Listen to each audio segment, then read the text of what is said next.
नमस्कार, मैं हूं विष्णु दयाल और आप मेरे साथ देख रहे हैं पब्लिक मीडिया न्यूज़।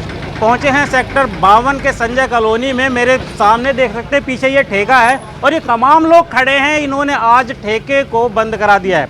ठेके को बंद कराने के बहुत से कारण हैं। सरकार की एक गाइडलाइन है कि 150 मीटर के अंदर अगर स्कूल पड़ता है तो ठेका नहीं खुलेगा, लेकिन फिर भी यह ठेका कई सालों से खुला हुआ है और खुलेआम यहाँ पर शराबी जो है शराब पीते हैं और दुनिया भर की गंदगी को फैलाते हैं, अश्लील बातें करते हैं और तरह तरह के जो भी असामाजिक तत्व हैं वो यहाँ पे एकत्रित होते हैं, जिससे क्षेत्र के लोग काफ़ी परेशान हैं। और आज सभी क्षेत्रवासी मिलकर इसकी शिकायत कई दिनों से पुलिस थाने में भी कर रहे हैं, कई तरह के एप्लीकेशन भी दिए हैं। क्या कुछ खास है जो आज इन्होंने गुस्से में आकर ठेका बंद करा दिया है? सर, क्या नाम है आपका? मेरा नाम राजकुमार। सर, आज ठेका आप लोगों ने जबरदस्ती बंद कराया, क्या कारण है? कारण ये है कि भैया हमारे मुख्यमंत्री जी की आदेश है कि 150 मीटर के अंदर में कोई शराब की दुकान नहीं खुलेगी। तो हमने उसी को आधार बना के हमने इनसे कहा कि भैया आपकी जो दूरी है वो कम है, तो एक बार इसे नाप लिया जाए। हम विधायक जी के पास गए, हम डीसी साहब के यहाँ हमने एप्लीकेशन लगा रखी है, हम एक्साइज डिपार्टमेंट में कमिश्नर साहब के यहाँ गए, तो वो आए, उन्होंने नापी। इंस्पेक्टर साहब आए, बाल किशन जी नाम है उनका, तो 90 या 95 मीटर दूरी निकली। फिर कमिश्नर साहब खुद आए, उन्होंने भी नापी तो दूरी यही निकली। उन्होंने आश्वासन दिया कि भाई आप जो हमको 11 तारीख तक का टाइम दीजिए, 11 तारीख तक पुराना टाइम है और 12 तारीख में आपके यहाँ शराब की दुकान नहीं खुलेगी, ये मेरा आश्वासन है। और जहाँ भी खुलेगी 150 मीटर दूर खुलेगी, हम नहीं खुलने देंगे। हमने उनकी बात मान ली, वो ठीक है जी। लेकिन जब 12 तारीख आने वाली हुई तो मेरे ख्याल से 4 या 5 दिन बाद उन्होंने बुलाया गया हमें विभाग में और हमसे कहा गया कि भाई आप हमें कुछ दिन का टाइम और दीजिए। हम बोले साहब हमने इतना दिन का टाइम दे रखा है, 28 तारीख में वो लाइसेंस इशू हो गए नए वाले, तो अब तो उसे दुकान देख लेनी चाहिए। क्या भी उसे नहीं मिली, कुछ दिन का टाइम दो। हम बोले जी फिर ऐसा हो सकता है कि 1 साल आप कहने लगे, अब तो 1 साल यहीं रहेगा। कहने नहीं ऐसा नहीं होगा। तो हम लोगों ने 12 तारीख में शटर डाउन यहाँ पे किया था।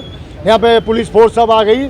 उसके बाद में जो एक्साइज इंस्पेक्टर बाल किशन जी आए, उन्होंने कहा कि भाई आप 10 दिन का टाइम और दे दीजिए, 10 दिन बाद हम यहाँ से खाली करवा देंगे। तो हमने उनसे कहा कि भैया ये क्या है, अगर 10 दिन बाद नहीं खाली हुआ क्या होगा? वो बोले कि अगर नहीं हुआ तो मैं स्वयं आकर सीज करके जाऊँगा। हमने उनसे कहा कि आप भाई साहब लिखित में दे दो। कमिश्नर ने बोला था ये बात? ये एक्साइज इंस्पेक्टर हैं, ईआई जो है बाल किशन जी, उन्होंने बोला था, यही मुआयने पर मौके पर आकर बोला था हमसे। उन्होंने फिर हमें रिटर्न में दिया था, हमने रिटर्न में कहा, हमने उनसे स्टंप वाली, उन्होंने स्टंप लगा के बाकायदा दिया।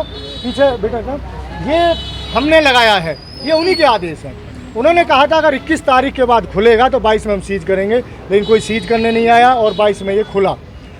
ना सिर्फ खुला बल्कि हमने ठेकेदार से भी कहा तो उन्होंने कह दिया ये ऐसे ही चलेगा, जिस पे हटवाया जाता हो वो हटवा लो। और हम आपके माध्यम से सरकार से ये कहना चाहते हैं कि हम लोग इतने परेशान हैं जिसकी कोई लिमिट नहीं है।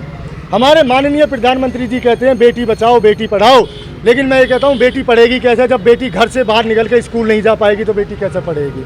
हमारा घर से बाहर निकलना मुमकिन नहीं है। ये सारा रेजिडेंस एरिया है यहाँ पे, ये जितनी हमारी बहन बेटियाँ, ये देखो ये सब है, ये स्कूल कॉलेज नहीं जा पाती। कई बार जाती हैं, गेट खोलती है अंदर हो जाती है, पापा जी बाहर तो शराबी बैठे हैं, किसी ने कपड़े पैर रखे किसी ने नहीं पैर रखे। पापा जी अगर है सभी के तो कॉलेज तक छोड़िए, नहीं है मतलब ठेके में इस तरह का माहौल बनता है यहाँ पे? मैं कह रहा हूँ भैया कि सरकार ने अगर लाइसेंस भी दिया शराब बेचने का दिया है, ना कि हाथा खोलने के दिया। ये पूरी कॉलोनी उनका हाथा बना हुआ है और इतने निडर है। और मैं ये कह रहा हूँ कि कभी एक पुलिस का सिपाही दीवान दरोगा अगर कभी यहाँ पे आता हो नहीं, और पूरी दुकानें पूरे घर में, हमारे घर में बढ़ के पीते हैं, बढ़ के बोल रहा हूँ मैं, मतलब पूरे उससे कह रहा हूँ मैं, ऐसी हवा में नहीं बात कर रहा। आप क्या करोगे? लड़ लो, 2 मिनट में यहाँ 4 जिप्सी उनकी साइड से आके खड़ी हो जाएंगी कि हमारे ग्राहकों को भगा रहे हैं, हमारी कोई नहीं सुनने वाला। विधायक जी से भी कह ली, सबसे कह ली, घर में बनी हुई है उसके पास, उस पर बैठ जाते हैं इधर, है ना? तो मतलब कोई उनको ना डर है ना भय है, बिल्कुल भी है। और हम सब जितने भी हैं कॉलोनी वासी हैं ना, एक बात और कह रहा हूँ कि हम सब बीजेपी के समर्थक लोग हैं, लेकिन हम उनकी इस वाली जो कार्यशैली है ना, हम इतने परेशान हैं कि हम उससे बहुत परेशान। हर 150 मीटर 100 मीटर पे आप शराब की दुकान खुलवा के आगे करना क्या चाह रहे हो? एक तरफ प्रधानमंत्री जी कहते हैं कि देश को सनातन की तरफ लेके जाएंगे, शराब पिला के सनातन की तरफ लेके जाएंगे। अरे आप खोल भी रहे हो तो कहीं ऐसे खोलो जहाँ आबादी ना हो, वहाँ पे खोलो। सरकार ने अभियान चला रखा है क्या, 2 बूंद जिंदगी की, पोलियो की ड्रॉप पिलाते हैं। मैं तो कहूँगा कि आप इससे अच्छा 2 बूंद शराब की ओर चालू कर दो, क्या कि 10 साल का बच्चा पूरी तरह शराब पीना सीख जाए। आपको तो खजाना ही बनना है ना। हमारी सुरक्षा की किसी चिंता नहीं है क्या? ये रेजिडेंस एरिया बात है, करो ये आप। ये लेडीज है, ये इधर बताइए आप। रेजिडेंस एरिया है सारा। और हमारे ये घरों के आगे इस तरह की बनी हुई है, उस पर बैठ बैठ के पीते हैं। घर के दरवाजे खोलते हैं तो वहाँ पे शराबी बैठे पाते हैं। कोई नंगा है, कोई कैसा है, कोई बाथरूम कर रहा है, गिलास फेंक रहे हैं, बोतल फेंक रहे हैं। बहुत ही गंदा माहौल है। नहीं बच्चे लड़की लिकड़ पाती, नहीं कोई लेडीज लिकड़ पाती हैं। और उनसे खूब रिक्वेस्ट कह दी, जब उन्होंने लिख के दे दिया कि भाई ये बंद हो जाएगा, फिर भी पता ना किसकी सैली पे ये खुला है। आप एक और देखो, मैंने तो कहा था हमारी कि यही सरकार से वो है भाई, हाथ जोड़ के इसे यहाँ से कहीं अलग शिफ्ट कर दिया जाए। नहीं, मैंने कहा कि भैया मुख्यमंत्री जी के आदेश हैं। ठेकेदार साहब से क्या उनका वर्डिंग थे? बोला ऐसा मुख्यमंत्री जी के आदेश होंगे, लेकिन कोर्ट जाऊंगा और 75 मीटर का स्पेशल वो लेके आऊंगा वहां से आदेश, और यहीं खोल के दिखाऊंगा। आप बताओ हम क्या करें अब? क्या मतलब हम इतने अपमानित महसूस होकर जीवित रह पाएंगे? नहीं रह पाएंगे। हमारा स्पेशल सबसे ये कहना है, हाथ जोड़ के प्रशासन से हमारी मांग पूरी करी जाए। हम भी देश के नागरिक हैं, हम भी टैक्स देते हैं, हम भी वोट करते हैं, सब कुछ करते हैं। हमारी परेशानी को समझे, हमारा साथ दिया जाए। और अगर नहीं दिया जाएगा, अगर प्रशासन देख रहा है हम कानून का पालन करवा रहे हैं, और जिन्हें कानून का पालन करना है वो कानून तोड़वा रहे हैं मुख्यमंत्री जी का, और हम पालन करवा रहे हैं कि 150 मीटर के बाहर खोलें, इससे ज़्यादा नहीं खोलें।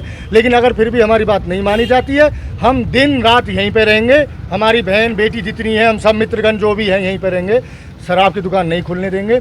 अगर उसके बाद भी प्रशासन चाहे, मैं मानता हूँ अभी आएंगे तो गाड़ी हमें उठा के ले जाएंगे, ले जाओ, गिरो जेल में, किस उसमें गिरोगे? 10 दिन 20 दिन महीना भर बाद हम छोड़ने पड़ेंगे। हम फिर यहीं पे बैठेंगे, हम फिर उठाए जाएंगे, हम फिर यहीं पे बैठेंगे, जान दे देंगे, लेकिन यहाँ शराब की दुकान नहीं खोलने देंगे। अगर आत्मदाह करनी पड़ी ना, मैं राजकुमार सिंह ये घोषणा करूँगा, अगर आत्मदाह करनी पड़ी ना, अपने परिवार के साथ आत्मदाह करूँगा, लेकिन शराब की दुकान नहीं खुलने दूंगा। कुछ बेटिया यहाँ पे हम एकेडमी में आते हैं तो यहाँ पे काफ़ी शराबियाँ बैठे रहते हैं, और वो हमारे सीढ़ियों पे भी चले जाते हैं कभी कभार।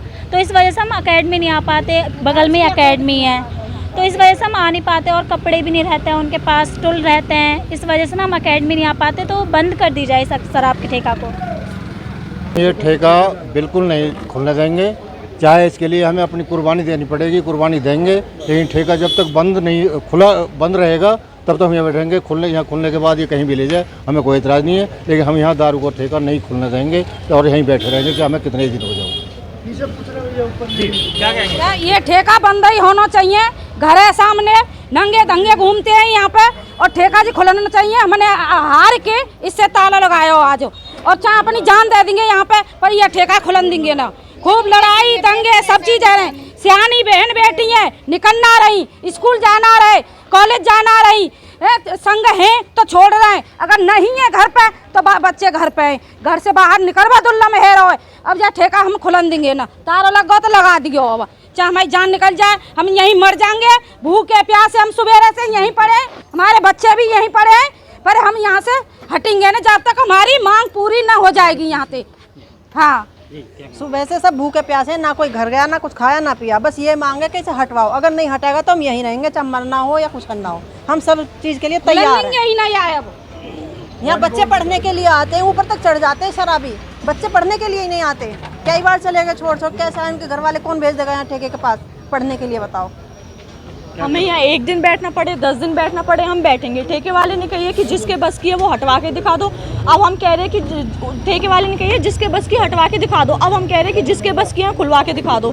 1 दिन बैठे, 10 दिन बैठे, हम बैठेंगे। आज भी जब हम उनको 10 दिन का टाइम दे दिया, आज भी वो आए हैं कि 4 दिन का टाइम और दो। किस बेसिस पे टाइम दे दें हम उनको? हमारे पास ऑर्डर्स हैं, ये तो ऐसे हटेगा, बात खत्म। तो आप ये देख सकते हैं कि ठेकेदार की गुंडागर्दी और शराबियों के हुड़दंग से परेशान ये लोग आज ये कहने के लिए उतावले हैं कि चाहे हमें अपनी जान भी देनी पड़े, लेकिन हम यहाँ पर ये ठेका नहीं खुलने देंगे। और होना भी यही चाहिए, क्योंकि देखो ठेके का एक नियम होता है, उस नियम के अनुसार ये क्षेत्रवासी धरने पे बैठे हैं और वो चाहते हैं कि ये ठेका जल्दी से जल्दी बंद हो, ताकि ये जो हुड़दंग है ये ख़त्म हो। और जो बच्चे हैं उनके साथ भी आपने देखा, भी जो महिलाएं हैं वो किस कदर परेशान हैं कि भाई शराब पी के खुलेआम मतलब पेशाब करने लगते हैं, कपड़े उतार देते हैं। तो किस तरह से ये समाज में जो ये अश्लीलता का जहर है किस तरह से फैल रहा है, और ये जल्दी से जल्दी बंद होना चाहिए। वीडियो जर्नलिस्ट हेमंत शर्मा के साथ विष्णु दयाल, पब्लिक मीडिया, फरीदाबाद।